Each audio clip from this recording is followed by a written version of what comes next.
जैसे सूर्य को अर्घ देने के लिए जब नारी अगर पुरुष वर्ग सूर्य को अर्घ दे और उसका काम अटक रहा हो तो लक्ष्मी लेने के लिए तो आपको बताया था कि मिर्ची के दाने उसमें डालना है, पर अगर कोई काम अटक रहा उसके लिए कंकु डालकर सूर्य को अर्घ देना चाहिए। बच्चा पढ़ाई के लिए जा रहा हो, परीक्षा में पास होना है, सीए की पढ़ाई बैठ रहा हो या इंजीनियर की पढ़ाई कर रहा हो या कोई सेमेस्टर निकालना हो, नहीं निकल रहा, तो 21 दाने पीले चंदन के करके उसको पानी के कलश में डालकर सूर्य को अर्घ दिलाकर बच्चे को परीक्षा देने भेज दो। जिंदगी में फेल नहीं हो सकता, पास होकर ही आएगा, अच्छे नंबर से होकर। 1 लोटा पानी भरो, 7 पत्ती नीम की डालना। काय की डालना? नीम, कड़वी नीम, मीठी नीम नहीं, कड़वी नीम। 7 पत्ती नीम की डाल लो और 7 उसमें बेलपत्र डाल लो। जिस व्यक्ति का ब्लड प्रेशर हाई हो, लो हो, उसके कमरे में उसको प्लेट से ढककर रख दीजिए। सुबह स्नान कर कर वही व्यक्ति जिसका ब्लड प्रेशर ऊंचा नीचा होता है उसको शिव जी को समर्पित करना। शिव को चढ़ाकर उसी का पानी 7 बार उसी स्थान पर ग्रहण कर लेना। व्यक्ति का ब्लड प्रेशर बराबर हो जाता है। एक दिन नियम से कर रहे हो तो 15 दिन कर लो, उसमें बराबर, फिर कभी जिंदगी में ब्लड प्रेशर की बीमारी चली ही जाती है, कोई दिक्कत नहीं है। सूर्य देव को, शिव पंचायत के सूर्य देव को जब हम जल समर्पित करते हैं तब हमारे जीवन का सारा सुख, रोग मुक्ति, और सबसे मूल यही है कि रोग ना रहे शरीर। और एक बात और कहिए, अगर कोई बड़ी बीमारी है, कोई बात आपको शंकर भगवान से कहना है तो रविवार के दिन जब सूर्य को अर्घ देंगे तो वही कलश रख देंगे अर्घ दिया हुआ, फिर उसको आपको धोना नहीं है। दूसरे दिन सोमवार का दिन पड़ेगा, फिर जल भर लो उसी कलश में, सूर्य नारायण को अर्घ देकर वही कलश से वापिस जल भरकर शंकर जी के मंदिर में ले जाकर जल को चढ़ाना प्रारंभ कर दीजिए। आपको स्वयं बड़ी रोग, बड़ी बीमारी में भी आराम लगना प्रारंभ हो जाएगा। आप कहो उसको। बेलपत्री की मध्य पत्ती पर, बेलपत्री की बीच की पत्ती पर लगाया हुआ चंदन और पत्ती के 3 पत्तियों का जहां पर मिलन हुआ है उस जगह पर लगाया हुआ शहद शिव को जब चढ़ाया जाता है तो वो भाग्य की बेकार रेखा को भी बदल देता है। वो साधारण नहीं है।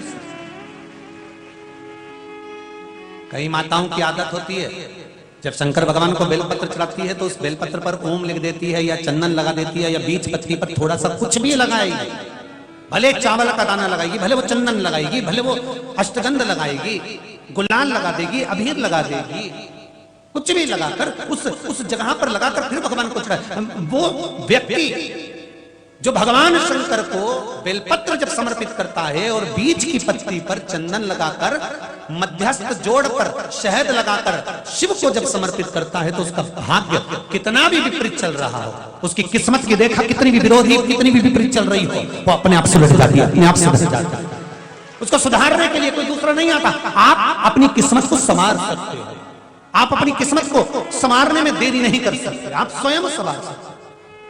आप सूर्य को अर्घ देना प्रारंभ करिए। अपने शरीर से, मस्तिष्क से तांबे का पात्र 8 इंच की दूरी पर रखकर सूर्य नारायण को उस जल में से देखो, जो जल नीचे आप सूर्य को चढ़ा रहे हो, उस जल में से देखते हुए सूर्य को अर्घ देना प्रारंभ करिए। और धीरे धीरे, अगर बीमारी है तो बिल्कुल स्लो स्लो, एकदम धीरे धीरे उस पानी को छोड़िए। और पानी को छोड़ने के बाद आप बाबा का केवल सूर्य की आराधना, सूर्य को जल देना प्रारंभ कर दीजिए। 15 से 20 दिन कर कर देखो, धीरे धीरे शुगर और बीपी लेवल में आना प्रारंभ हो जाएगी। अर्घ तो दो, जल भी तुम्हारा, पानी भी तुम्हारा, सूर्य नारायण भगवान भी आपके, और ये शरीर भी आपका। आप अगर स्वस्थ रहोगे तो उसमें सियोर वाले महाराज का कुछ नहीं आना जाना है। बस इतना जरूर जानता हूं कि घर का बेटा, घर का पुरुष, घर की माताएं जब सूर्य को अर्घ देना चालू कर देंगी तो ये पक्का है कि किसी माँ की गोद नहीं उजड़ेगी और किसी माँ का श्रृंगार नहीं उजड़ेगा। ये बीमारी है, तकलीफ है, बच्चा चिड़चिड़ा हो गया, माइंड काम नहीं कर रहा है, शरीर में रोग भरते चले जा रहा है, कटोरी में जल ले लो, पात्र में जल ले लो और पंचाक्षर मंत्र नमः शिवाय या षडाक्षर मंत्र ओम नमः शिवाय या श्री शिवाय नमस्तुभ्यम, जितनी देर आप जप करें उतनी शंकर भगवान को सूर्य अस्त के बाद जल नहीं चढ़ाया जाता मंदिर के अंदर। हाँ, कोई विशेष उत्सव हो, शिवरात्रि हो, कोई तिथि अच्छी हो, वो आप एक अभिषेक कर दें, वो बात की बात है, पर शंकर को शाम सूर्यास्त के पहले। इसलिए आज भी नियम है, मुर्दे का अंतिम संस्कार यदि होता है तो सूर्य के प्रकाश में होता है। पर आप उलझन में फंसे, जिस समय पर आपका विवेक काम ना करे, जिस समय आपको लगे कि मैं बहुत बड़ी उलझन में फंस गया हूं, अब मेरे पास में निर्णय नहीं हो पा रहा, उस समय पर थोड़ी देर शंकर भगवान के मंदिर में जाकर बैठना, और अगर मंदिर ना जा सको तो अपने घर में बैठना और श्री शिवाय नमस्तुभ्यम का उच्चारण करना, नमः शिवाय का उच्चारण करना, ओम नाद करना और ओम नमः शिवाय का उच्चारण करना।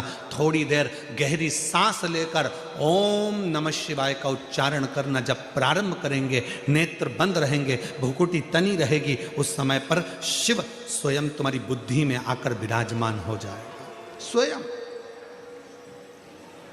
तकलीफ आए, कष्ट आए, परेशानी आए, थोड़ा सा भी जीवन में अगर लग रहा है कि हमारी कष्ट की जिंदगी चल रही है, हमारे परेशानी का जीवन चल रहा है, उस समय पर शिव नाम लेना प्रारंभ कर दो, श्री शिवाय नमस्तुभ्यम कहना प्रारंभ कर दो, धीरे धीरे उसका नाम उच्चारण करना प्रारंभ कर दो।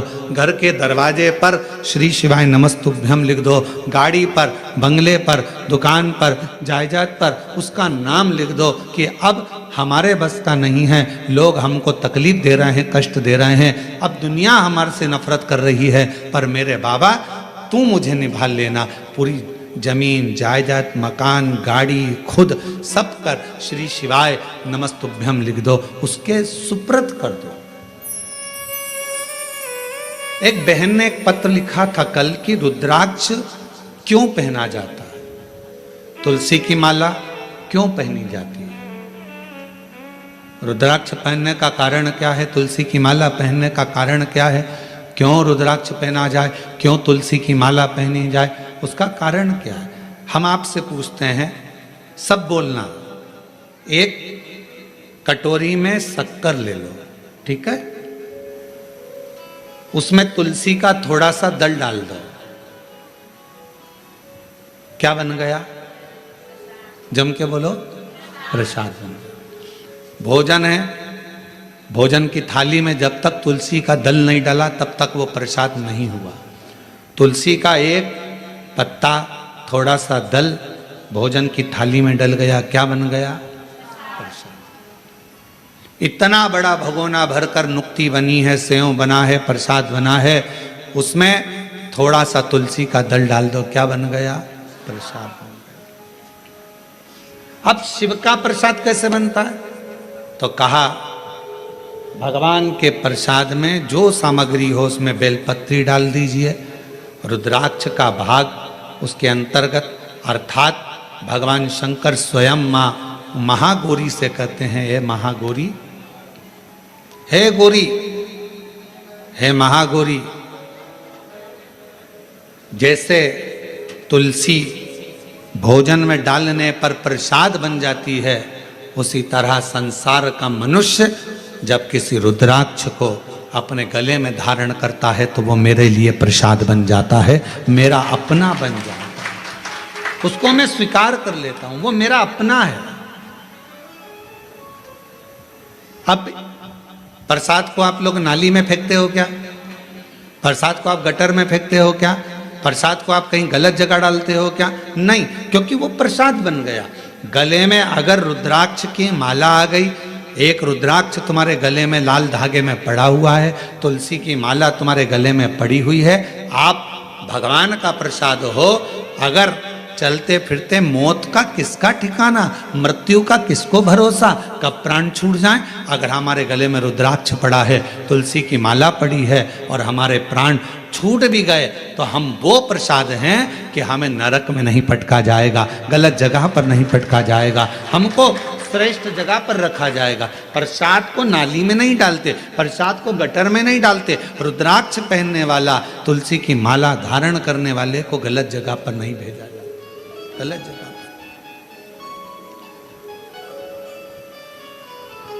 आप गले में अगर रुद्राक्ष धारण करते हो तो शिव का प्रसाद हो। और जितने शिव भक्त इस ऑनलाइन शिव महापुराण की कथा को आस्था चैनल पर श्रवण कर रहे हैं, फेसबुक यूट्यूब पर सुन रहे हैं और सोशल मीडिया पर इस कथा को अगर श्रवण कर रहे हैं, तो उनसे कहूँगा अपने गले में एक रुद्राक्ष अवश्य डालो। तुलसी की माला भी अगर है तो भी एक रुद्राक्ष जरूर डालो। क्यों? अगर गूगल पर सर्च करोगे, फेसबुक यूट्यूब पर सर्च करोगे, इंस्टा पर सर्च करोगे, तो उसमें आपको मालूम पड़ेगा एक रुद्राक्ष यदि हमारे गले में होता है तो हमारी बीपी, शुगर, थायराइड इन सब को लेवल में रखता है। और वो ना शुगर बढ़ने देता है, ना शुगर घटने देता है, ना बीपी बढ़ने देता है, ना बीपी घटने देता है। एक रुद्राक्ष अपने गले में होना चाहिए। लिखा अजगर करे ना चाकरी, पंछी करे ना काज, दास मलू का कह गए सबके दाता राम। कोई कुछ ना करे तो भी वो पेट भर कर जाता है, वो मेरा देव अधिदेव महादेव, वो शिव है, वो मेरा राम, वो मेरा कृष्ण, वो मेरा शंकर, वो मेरा दत्त, वो मेरी माँ आद्य शक्ति जगत जननी दुर्गा भवानी है, वो मेरा हरि विठल पांडुरंगा है। जो शंकर भगवान को अगर आप एक लोटा जल दे रहे हो तो प्रेम में दे रहे हो, शंकर भगवान को बेलपत्र दे रहे हो तो प्रेम में दे रहे हो, शंकर भगवान को अगर धतूरा दे रहे हो तो प्रेम में दे रहे हो, शंकर भगवान को अगर भस्म दे रहे हो तो प्रेम में दे रहे हो, भगवान शंकर को अगर दीपक लगा रहे हो तो प्रेम में लगा रहे हो, भगवान शंकर को यदि कुछ दे रहे हो तो प्रेम में दे रहे हो। और जिस दिन तुमको जरूरत पड़ेगी, लगेगा मेरा बेटा दुखी है, तो तुमने जो जल चढ़ाया था, तुमने जो बेलपत्र चढ़ाई थी, बस मेरे भोले बाबा ने उसी बेलपत्र और जल का फल तुमको उस दिन निकाल कर देना प्रारंभ कर दिया, जब तुम तकलीफ में, जब तुम कष्ट में आए, जब तुम दुखी थे, तुम परेशान थे।